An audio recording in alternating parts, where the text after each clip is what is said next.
అందరికీ అందుబాటు బడ్జెట్లో premium plots vision infra developers. వివరాలకు కాల్ చేయండి.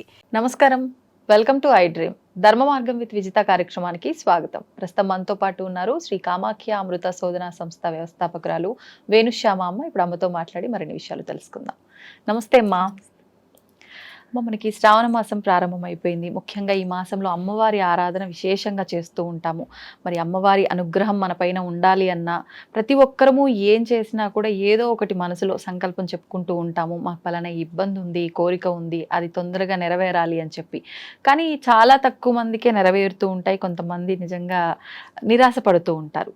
అలాంటి ఇబ్బంది లేకుండా అమ్మవారి అనుగ్రహం పరిపూర్ణంగా ఉండాలి, మనం అనుకున్నది జరగాలంటే ఏం చేయొచ్చు అంటారు? అమ్మవారి అనుగ్రహం పరిపూర్ణంగా ఉండాలి అంటే మనం చేయగలిగింది ఏమీ లేదు. మన మనస్సును ఆవిడ పైన లగ్నం చేయాలి. ఎందుకు అంటే మీరు చూడండి, చాలామంది పూజలు చేసుకుంటారు. అంటే శ్రావణ శుక్రవారం అవ్వచ్చు, మంగళవారం అవ్వచ్చు, నోములు అని చెప్పి అందరినీ పిలుస్తాం. పిలిచి అందరికీ బొట్టు పెట్టి చక్కగా వాయనాలు ఇస్తాం. ఆ వాయనాలు ఇచ్చినప్పుడు కూడా చూడండి, ఇస్తున్నమ్మా వాయనం అంటే తీసుకున్నాను వాయనం అంటారు. ఎవరికి ఇస్తున్నాను అంటే నేను గౌరీదేవికి ఇస్తున్నానని ఇచ్చే ఆవిడ చెప్తుంది. అవును, నేనే పార్వతీదేవిని తీసుకుంటున్నానని ఆవిడ చెప్తుంది.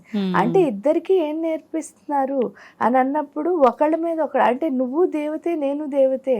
అంటే మామూలుగా చూడండి, మీరు ఎక్కడ చూసినా సరే స్త్రీని దేవతగా పూజించండి అని రాసి చెప్తున్నారు. అలాంటిది మన వ్రతాలు నోముల్లో నిజంగా ఎలా పూజించాలో చెప్తున్నారు. ఆ పూజించాలంటే ఇప్పుడు సపోజ్ చూడండి, మిమ్మల్ని నేను పూజ చేయాలనుకున్నాను, అప్పుడు నా మనసులోకి ఏవి ఇంకో ఆలోచన రాకూడదంటే అంతకు ముందు మన ఇద్దరి మధ్య జరిగిన సంఘటనలు ఏవి మనం గుర్తుపెట్టుకోకూడదు. అంటే అంత ప్రేమగా పూజ అన్నది చెయ్యాలి, అనుభవిస్తూ.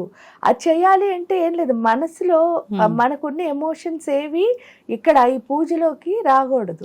అది వచ్చినప్పుడే ఏమవుతుంది అని అంటే దేవుడికి మనం ఏదో చేస్తున్నాం అని అనుకుంటూ ఉంటాం, కానీ నిజం చెప్తే అసలు ఏమీ చెయ్యం.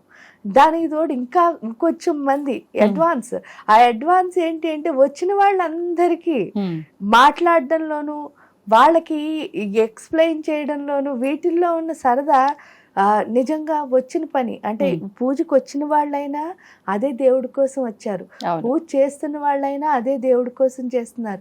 అప్పుడు మిమ్మల్ని నేను పొగుడుతూ లేకపోతే నా గొప్పలు మీకు చెప్తూ ఇవన్నీ అసలు అవసరం లేదు. ఎందుకంటే మీరు వచ్చింది పూజకే కదా. ఆ దేవత అనుగ్రహం వచ్చిన వాళ్ళకి కలగాలి, చేసుకుంటున్న వాడికి కలగాలి, అంతే, ఇద్దరికీ కలగాలి కదా. అంటే మిమ్మల్ని నేను ఎందుకు పిలిచాను అంటే మీకు అనుగ్రహం కలగాలి. అప్పుడు మనం ఈ అంటే అల్పుడు ఎప్పుడు బలుకు ఆడంబరంగాను అక్కర్లేని మాటలు ఎప్పుడైతే మాట్లాడుతున్నామో తీరా మనం దేవత అనుగ్రహం. ఎందుకంటే దేవుడితో కనెక్షన్ పెట్టుకోవాలంటే ఏం చేయాలి, ఆడకూర్చుని ఇప్పుడు శుక్రవారం పూజకు వచ్చారు, ఏ లక్ష్మీ అష్టోత్తరమో లక్ష్మీ సహస్రనామమో చదువుకోవాలి. లేదు అనుకోండి, శుభప్రదమైన బీజాక్షరం శ్రీంకారం చెప్పుకుంటూ ఉండాలి. దానివల్ల ఏమవుతుంది అని అంటే ఆ దేవత మీద మన మనస్సు అన్నది లగ్నం అవుతుంది. అసలు మాట్లాడకుండా పూజ చేయండి అని చెప్పడానికి కూడా రీజన్ ఏంటి అంటే, ఎప్పుడైతే ఈ పెదాల కదలిక అన్నది ఆగడం మొదలు పెట్టిందో స్లోగా మన ఇన్నర్గా మనం వెళ్ళడం మొదలు పెడతాం. ఎందుకంటే మీతో మాట్లాడుతున్నంతసేపు నా బుర్ర ఏం పని చేయదు. అంటే నేను మాట్లాడుతున్న దానికి మిమ్మల్ని ఎలా అంటే చాలా జనరల్ నార్మల్ హ్యూమన్ గా ఆలోచిస్తే ఏంటి అంటే మన ప్రతి అడుగు కూడా ఒకే ఒక దానికి ఉంటుంది. దాని పేరు ఏంటి అంటే ఇంప్రెస్ చేయడం. అంటే మిమ్మల్ని అందరినీ ఇంప్రెస్ చేయాలనుకోవడంలో నేను ఎవరికి ఇంప్రెస్ అంటే ఎవరికి ఇంప్రెషన్, నా దగ్గర నా ఉన్న ఇంప్రెషన్ ఎవరి దగ్గర పోగొట్టుకుంటున్నాను అంటే దేవత దగ్గర. ఎందుకంటే వీళ్ళందరినీ దేవతగా కొలిచినా కూడా మనం చేసే పని ఏమిటి అని అంటే వాళ్ళతో సవ్యమైన మాటలు. అంటే దేవత వస్తే చూడండి ఎంత మర్యాదగా ఉంటాం, అలా ఉంటాం. అది లేదు ఇది లేదు. అంటే చూడండి, మన ఆడంబరాలు గొప్పలు చెప్పుకోవడంలో టైం వేస్ట్ చేయడం ద్వారా మనలో ఉన్న ఇంకా ఏదైనా ఇంతకు ముందు మంత్రాలు చదవడం వల్ల ఒక శక్తి ఏదో వచ్చిందనుకోండి, ఆ శక్తిని కాస్త మనం ఏం చేస్తున్నాం, బయటకి పోగొట్టుకుంటున్నాం. అంటే ఇప్పుడు ఏమవుతుంది, ఎక్కువ ఎంత మాట్లాడతామో అంత మన ఎనర్జీ అంటే ఏంటి అంటే అక్కర్లేని మాటలు ఏది మాట్లాడినా సరే మన శక్తి అన్నదాన్ని మనం కోల్పోతున్నాం. అవునమ్మా. కోల్పోవడం. ఎందుకంటే మీరు మాట్లాడింది అక్కడితో ఉండదు, చూసింది అక్కడితో ఉండదు, విన్నది అక్కడితో ఉండదు, వాసన అన్ని మైండ్కి వెళ్తున్నాయి. అక్కడికి వెళ్ళి ఏమవుతున్నాయి, ఆలోచనల రూపంలో అవే మురికి ఆలోచనలన్నీ వస్తూ ఉంటాయి. మంచి ఆలోచనలు ఏం కాదు. మంచి ఆలోచన వచ్చేవాడు ఎప్పుడు వేటిని పనిచేయనివాడు. దాన్నే ఇంద్రియ నిగ్రహం అంటారు. ఆ ఇంద్రియ నిగ్రహం రావాలన్నా కూడా ఫస్ట్ పెదాల కదలిక అన్నది. అంటే ఏంటంటే అక్కర్లేని మాట్లాడు. అందులో అట్లీస్ట్ పూజ దగ్గరికి వచ్చినప్పుడైనా సరే, ఎందుకు అంటే ఆ పూజ ఫలితం మనకి రావాలి అంటే ఖచ్చితంగా మనం ఎవరితోనూ మాట్లాడకుండా మౌనంగా ఉండడం నేర్చుకోవాలి. ఎప్పుడైతే మౌనంగా ఉండి మన మనస్సులో ఏదో ఒక జపాన్ని చేయడం మొదలు పెట్టాం, లేదా పైకైనా ఇప్పుడు లక్ష్మీ అష్టోత్తరం అందరం కలిసి చదువుతున్నాం, మణిద్వీప వర్ణన అందరం కలిసి చదువుతున్నాం. చూడండి, మీరు ఎంతో కష్టంలో ఉండి ఆ ప్రదేశానికి వెళ్ళినా సరే ఆ మధ్యలో కూర్చునేసరికి ఏమవుతుంది అంటే గుండె అన్నది చాలా ప్రశాంతంగా మారిపోతుంది. ఎందుకంటే అందులోంచి వచ్చే ఆ తరంగాలు ఏవైతే ఉన్నాయో, శబ్ద తరంగాలు, మన లోపల పరిస్థితిని మార్చే లక్షణం ఉన్నది. ఆ మంత్రం ఎంత చేస్తే, ఎందుకు ప్రతి మంత్రంలోనూ కూడా దేవత యొక్క శక్తి ఉంటుంది. ఆ దేవత శక్తి ఉండడం. ఇప్పుడు సపోజ్ లలితా సహస్రమే తీసుకున్నాం, అందులో ఏమవుతుంది, ఫస్ట్ 60 శ్లోకాల్లో అమ్మవారి యొక్క ఫిజికల్ బాడీని వర్ణించారు. మనం ఏమనుకుంటాం, ఆవిడ అంత అందంగా ఉందని చెప్తున్నారు, కానీ అక్కడ చెప్తున్నది ఏంటి అంటే అక్కడ అలా ఉందంటే ఆ క్వాలిటీ ఎవరి లోపలికి రావాలి, చదువుతున్న వాళ్ళ లోపలికి రావాలి. అంటే అర్థం ఏమిటి అంటే అక్కడ ఉన్న ఏదైతే అంటే అబద్ధాలు చెప్పకూడదని కానీ, లేకపోతే మంచి మాటలే అవన్నీ అక్కడ చెప్తుంటా లలితా సహస్రంలో. అంటే ఆవిడ అలా ఉంది కాబట్టి అంత అందంగా ఉంది, మనం కూడా అంతే బాగుంటే అంత అందంగా ఉంటుంది. దానికి ఏం లేదు. ఒక గురువు గారి దగ్గరికి ఒక శిష్యుడు వెళ్ళాట. శిష్యుడు వెళ్ళేసరికి ఏదో గురువు గారు బోధిస్తున్నారు ఇతనికి, ఆ జ్ఞానాన్ని వింటూ ఉంటే వీళ్ళిద్దరి పక్క నుంచి ఒక అందమైన అమ్మాయి వెళ్ళిందిట. ఆ అందమైన అమ్మాయిని చూడగానే ఇతని కాన్సన్ట్రేషన్, అంటే చిన్నపిల్లాడు కాన్సన్ట్రేషన్ మొత్తం ఎవరి మీదకి వెళ్ళిపోతుంది, ఆ అమ్మాయి మీదకి వెళ్ళిపోయింది. గురువు గారు ఏం చెప్తున్నారో అప్పటి వరకు భక్తిగానే వెళ్ళాడు. అంటే చాలా మంది మేము భక్తులు అని అనుకుంటారు కదా, ఈ అబ్బాయి కూడా భక్తిగానే వెళ్ళాడు గురువు దగ్గరికి, జ్ఞానం విందామనే వెళ్ళాడు, మిగతా పిల్లల కంటే డిఫరెంట్ గా ఆలోచించే వెళ్ళాడు. కానీ అక్కడికి వెళ్ళేసరికి వచ్చిన డీవియేషన్ ఏంటి అంటే ఒక అందమైన అమ్మాయి. ఆ అమ్మాయి ఎప్పుడు వచ్చిందో ఆ అమ్మాయి దాటి వరకు ఆ అమ్మాయిని చూసుకుని ముసిముసి నవ్వులు నవ్వుకుంటున్నాడు. వెనక్కి వెళ్ళాక కూడా కనిపించినంత మేర చూశాట. చూసిన తర్వాత గురూజీ కూడా చూశారు, ఇవన్నీ గమనించాడు. నేను చెప్తున్నది వినట్లేదని కూడా ఆయనకు అర్థమైంది. ఎప్పుడు అర్థమైందో వెంటనే ఆయన ఏం చేశాట, ఏం మాట్లాడకుండా కామ్ గా ఊరుకుని ఆ రోజు సాయంత్రం ఒక ప్యాకెట్ ఇచ్చాడు ఈ అబ్బాయికి. ఇచ్చి ఒరే పక్క ఊళ్ళో ఒక ఆయనకి ఇవ్వాలి, పట్టుకెళ్ళి ఇవ్వరా అని చెప్పేసి శిష్యుడికి బాధ్యత అప్పచెప్పి ఇచ్చిన తర్వాత నా దగ్గరికి రా అని చెప్పారట. ఇచ్చి వెళ్ళిపోమని లేదు వాళ్ళ ఇంటికి. ఇచ్చిన తర్వాత మళ్ళీ రమ్మన్నారు. రమ్మనేసరికి ఆ కవర్ పట్టుకెళ్ళి ఇచ్చాడు. ఇస్తే తీరా వెళ్ళేసరికి అది ఒక పెద్ద బిలీనియర్, ఒక జమీందారు గారి ఇల్లు. ఆ ఇంటికి వెళ్ళేసరికి ఈయన ఫోన్ నెంబర్ ఇవ్వడం వల్లే వాడు లోపలికి వెళ్ళగలిగాడని వాడికి అర్థమైపోయింది. మొన్న సెక్యూరిటీ అంతా చూసిన తర్వాత ఆ మెయిన్ ఆయన ఫోన్ నెంబర్ ఉండడం వల్లే ఇతను లోపలికి వెళ్ళగలిగాడు. లేకపోతే ఇవన్నీ దాటుకుని వెళ్ళడం చాలా కష్టము, ఒక్కొక్కళ్ళ దగ్గర పర్మిషన్ తీసుకుని వెళ్ళాలి, ఇవన్నీ అతనికి అర్థమయ్యాయి. ఎప్పుడైతే ఫోన్ చేశాడో ఆయన బయటకు ఒకళ్ళని పంపించి ఈ బాబుని లోపలికి తీసుకెళ్లారు.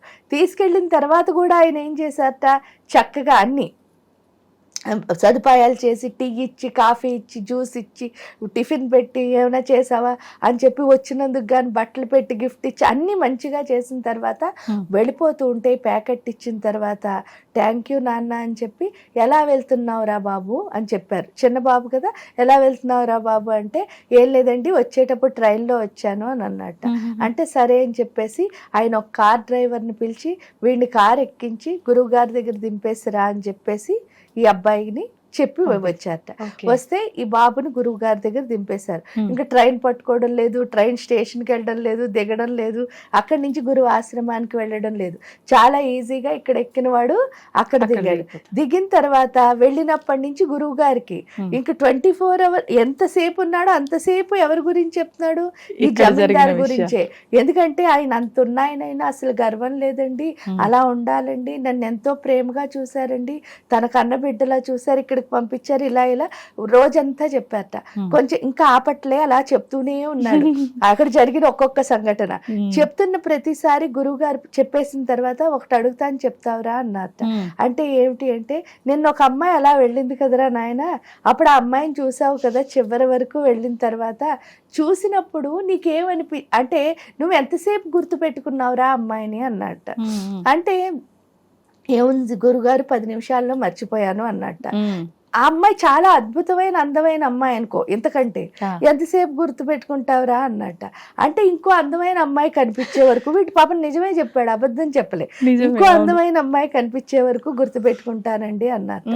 మరి జమీందారు గారిని ఎంతసేపు గుర్తు పెట్టుకుంటావురా అన్నారు. అంటే నేను చచ్చిపోయే వరకు మర్చిపోనండి అని చెప్పాట. చెప్తే అప్పుడు గురువుగారు ఒకటే చెప్పారట, ఏంటి అంటే చూడరా, శరీరానికి సంబంధించిన సౌందర్యాన్ని ఎంత అందమైనా సరే దానికంటే అందమైనది వచ్చేసరికి అందాన్ని నువ్వు మర్చిపోతున్నావు. అంటే శరీరానికి సంబంధించిన సౌందర్యాన్ని నువ్వు 10 నిమిషాలు లేదా ఇంకోటి కనిపించే వరకు గుర్తుపెట్టుకుంటున్నావు అంతే. కానీ ఆత్మ సౌందర్యం అన్నది ఉన్నది చూసావే, అది ఏంటి అంటే నీ జీవితం అంతా నువ్వేం చేస్తావుట, గుర్తుపెట్టుకుంటావు. అంటే ఆ ఆత్మ సౌందర్యం అన్నది ఎక్కడి నుంచి వస్తుంది అంటే మంత్ర జపంలోనే. అది మనకు అర్థం అవ్వాలంటే, అయ్యో నాకు అర్థం తెలియదండి, మీకు అసలు అర్థం తెలియక్కర్లే. ఎందుకంటే ఋషులు మునులు మనకేం తెలిసినా తెలియకపోయినా మనలో మార్పు వచ్చే విధానంలోనే ఆ మంత్రాలన్నీ పెట్టారు వాళ్ళు. కాబట్టి జస్ట్ మనం చదివితే చాలు, ఆటోమేటిక్గా ఏం మారుతుంది, మన ఆత్మ సౌందర్యం అంటే సూక్ష్మదేహంలో ఉన్న మొత్తం చెడంతా బయటకు వస్తుంది. అప్పుడు ఆటోమేటిక్గా ఏంటి అంటే, మీరు లలితా సహస్రంలో ఏదైతే అమ్మవారు అందాన్ని వర్ణిస్తున్నారో అది ఎవరిలో చూడొచ్చు అని అన్నప్పుడు మీలోనే చూడొచ్చు.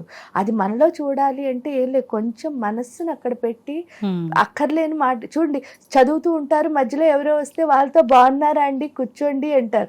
అది కాదు, మీదంతా హాయిగా ఒక ఫ్లోలో వెళుతోంది, దాన్ని మనసుతో పెట్టి చదివిన తర్వాత ఏం పర్వాలే, పూజ అయ్యే వరకు వాళ్ళు ఉంటారు, హ్యాపీగా మాట్లాడండి. వచ్చిన వెంటనే కాలంటే మీరు మాట్లాడక్కర్లే, చేత్తో నమస్కారం పెట్టి కూర్చోండి అని చెప్పి మీ పని మీరు కూడా చెయ్యొచ్చు.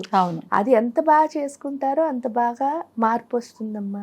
అది పూజకి మనకు కావాల్సింది ఏంటి అంటే మన మనస్సు. అంతే, మనం మనస్సు కనుక ఖచ్చితంగా పెట్టి చేయగలిగితే ఆటోమేటిక్ గా మన గ్రహం ఉంటుంది, 100% ఉంటుంది.